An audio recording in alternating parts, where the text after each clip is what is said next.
जितने वो तहरीक इंसाफ के साथ खड़े हैं और वो कहते हैं कि हम इसको नहीं छोड़ेंगे, उनके ऊपर और ज्यादा हर किस्म का जुल्म भी किया जाता है, तशद्दुद भी किया जाता है।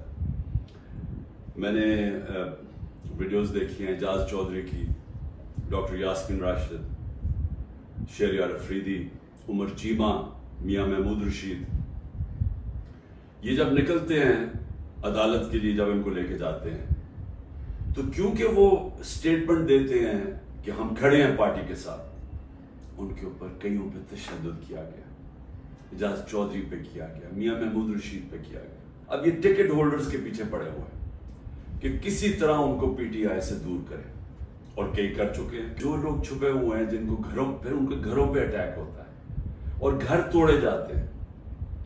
दरेशक पूरी फैमिली है पॉलिटिकल, उनके इन्होंने जो उनका फार्म हाउस है वो तोड़ दिया, और हमारे उमर यूब के घर में घुस गए। वो अभी आतिफ खान हमारे उसका इस्लामाबाद में घर है, वहां घुस गए, उधर ढूंढ रहे हैं। वो सारे जो छुपे हुए हैं, नौकरों को ले जाते हैं उठा के, और फिर रिश्तेदारों के पास पहुंच जाते हैं, ख्वातीन का धमकी देते हैं कि हम आपकी औरतों को उठा लेंगे।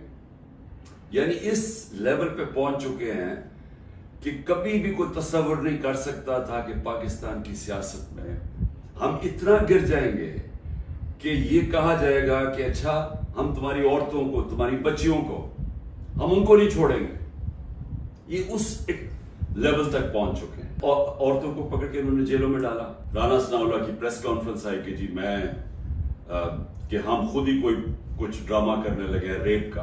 ये डरे हुए हैं औरतों को निकालते हुए। इनको पता है कि कोई औरत किसी किस्म के इंतशार में मुलव्वस नहीं थी, किसी जलाने में, जो हुआ आर्सन, जो घर जलाए गए हैं, जो 3-4, इनको पता है कोई औरत उसमें नहीं थी। बल्कि इनको पता है कि अक्सरियत स्वायद थोड़े से ज्यादा 100 होंगे, 150 लोग होंगे।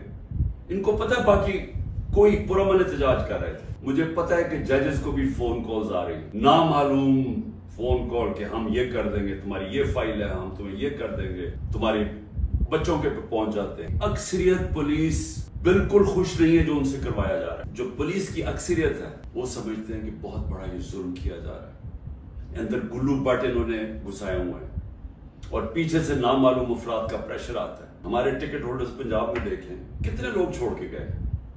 यानी इस तरह का जुल्म जो कभी हुआ नहीं है, क्यों नहीं छोड़ के जा रहे हैं लोग? उसकी 2 वजह। एक, इस बारी टिकट्स मैंने खुद दिए हैं, ज्यादातर इंटरव्यू किए हैं। मैंने अपनी पूरी कोशिश की है कि नजरियाती लोगों को टिकट्स दिए जाए, और इस बारी ज्यादातर जो लोग हैं जिनको टिकट्स मिले हैं, पंजाब की मैं बात कर रहा हूँ, वो नजरिए पे खड़े हैं। लेकिन दूसरा एक और भी फैक्टर है। मैंने एक का मुझे मैसेज आया कि मेरे ऊपर बहुत प्रेशर है, उन्होंने मेरी बिजनेस बंद कर दी हैं, उन्होंने अब फैमिली के ऊपर आ गए हैं, पता है जी आपकी बेटी की ये उधर शादी हुई है, उसके ऊपर उसको भी तंग करने पे आ गए, तो जी मेरे पे बहुत प्रेशर है। तो मैंने कहा फिर छोड़ दो। मैंने कहा यानी तुम्हारी अगर बर्दाश्त से बाहर है तो छोड़ दो। वो कहता है जी अगर मैंने छोड़ा, मुझे सारा जो मेरा इलाका है, उन्होंने कहा अगर तुमने पीटीआई को छोड़ा तुम्हें वोट ही नहीं देंगे। सो ये अब समझने वाली बात है कि लोगों को ये एहसास हो गया है कि इस वक्त जिसने छोड़ा उसकी पॉलिटिक्स खत्म, और जो छोड़ के गए हैं उनमें से कई लोगों को तो हमने टिकट से नहीं दिए थे, तो उनको तो वैसे ही यानी छोड़ना हो तो ड्रामे किए हैं, और कई जो छोड़े हैं उनको हमने टिकट से नहीं देने थे। आप कह रहे हैं कि इमरान खान को हमने कांटा डाल दिया है, तो उसके बाद जाना किधर है हमने? यानी कोई रोड मैप तो होगा ना। तो मैं रोड मैप अभी तक जो समझ रहा हूं वो ये है कि एक किंग्स पार्टी तैयार कर रहे हैं कि ये जो तहरीक इंसाफ के जो भी लोग निकलेंगे उनको उस पार्टी में डाल देंगे, और फिर ये सीटें बढ़ जाएंगी। क्या इस तरह की कोलिशन पाकिस्तान को इस मुश्किल वक्त से निकाल सकती है? मैं जब से गवर्नमेंट से निकला हूं, मैं एक बात कह रहा कि जब तक हमारे मुल्क में एक मजबूत गवर्नमेंट, और मजबूत गवर्नमेंट क्या होती है, ये नहीं कि एस्टैब्लिशमेंट उसके पीछे खड़ी है, ये मजबूत गवर्नमेंट नहीं होती। मजबूत गवर्नमेंट वो होती है जिसके पीछे आवाम खड़ी होती है, जो आवाम जिसके ऊपर इत्तेमाद करती है।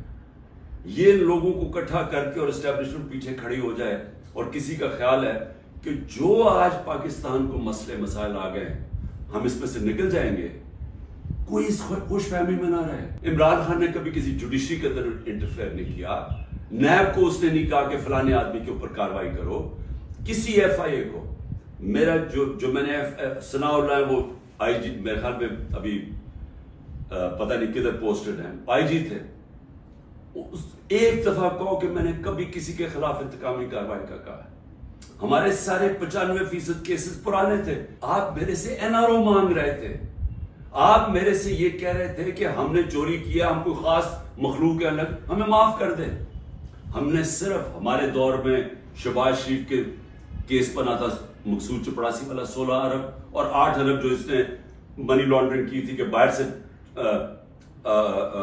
پاپڑ والا اور ان کے نام پہ اور چینی والا کے نام پہ انہوں نے فراڈولنٹ پیسے بلوائے تھے۔ اس کے علاوہ ہمارے کوئی کیس نہیں تھے، ہم آن گوئنگ کیسز تھے، اور ہم نے کبھی کسی سے ظلم نہیں کیا، ہم نے کبھی عورتوں کو نہیں اٹھایا، ہم نے کبھی گھروں کے اندر نہیں گھس کے دروازے توڑ کے اور ساری گھر تباہ کیا، ہم نے کبھی لوگوں کو، کارکنوں کو اس طرح کے جیلوں میں نہیں ڈالا، کسی پر تشدد نہیں کیا۔ پوچھیں کسی سے، ایک آدمی بتایا کہ ہم نے تشدد کیا۔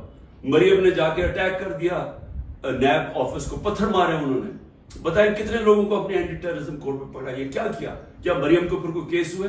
سارے اسٹیٹ کے ادارے لگے ہوئے ہیں اس پارٹی کو ختم کرنے کے لیے، لیکن پارٹی ایسے ختم نہیں ہوتی، کیونکہ پارٹی لوگوں کے دلوں میں چلی جاتی ہے۔ اگر کسی کو سب سے زیادہ خطرہ ہے وہ مجھے خطرہ، جان کو تو میری خطرہ ہے۔ انہوں نے یہ کیا، 2 میرے اوپر اٹیک، قتل کرنے کے واردات ہو چکی ہیں، مجھے پوری طرح پتا ہے کہ ایک دفعہ یہ اور کریں گے، کیونکہ ان کو ڈر یہ ہے کہ جیل میں بھی عمران خان بڑا مشکل رہے گا ان کے لیے، تو ایک اور حملہ ہوگا، میں تیار ہوں۔ انہوں نے میری جو کرنل عاصم میری سیکیورٹی کے ہیڈ تھے اس کو اغوا کر لیا، جو گاڑیاں تھی میری سیکیورٹی کی وہ گاڑیوں کو انہوں نے اندر امپاؤنڈ کر دیا، اور ان سے پوچھے عدالت تو کہتی جو ہمیں پتہ ہی نہیں، ہر روز وہ جی عمران خان غدار ہے، وہ کھڑے ہو کے لوگ کہتے ہیں، کیا میں ذلیل ہو جاؤں گا؟ لوگ 50 سال سے مجھے جانتے ہیں، کیا وہ مانیں گے کہ عمران خان غدار ہے؟ کیونکہ ذلت اللہ نے انسان کے ہاتھ میں نہیں رکھی۔ آپ سب کو اس پہ اعتماد ہونا چاہیے، اپنے اعمال سے انسان اپنے آپ کو ذلیل کرتا ہے، اللہ کبھی اس آدمی کو ذلیل نہیں ہونے دیتا جس کو دوسرا آدمی بدنیتی سے دوسرے انسان ذلیل کرے۔ یہ دنیا کی تاریخ ہے، نہیں تو ہر طاقتور آدمی عزت دار ہوتا اور ہر بیچارہ کمزور ذلیل ہوتا۔ اور تیسری چیز رزق، مجھے یہ اعتماد ہے کہ میرا جو ہے جو بھی ہے وہ اللہ نے دینا، محنت میں کروں گا، محنت میں پوری کرتا ہوں، لیکن رزق اللہ دیتا ہے۔ تو یہ جو گھر توڑ رہے ہیں، لوگوں کے ڈرا رہے ہیں، دھمکا رہے ہیں، اس کا مقصد ہے کیا؟ کہ لوگوں کی رزق کے اوپر جا رہے ہیں نا، لیکن اللہ نے تو کہا وہ یہ میرے ہاتھ میں ہے۔ تو یہ جب آپ کو ان 3 چیزوں کے اوپر ایمان ہو جائے گا کہ قرآن میں واضح لکھا ہوا ہے، یہ آپ کو آزاد کر دیں گے خوف سے۔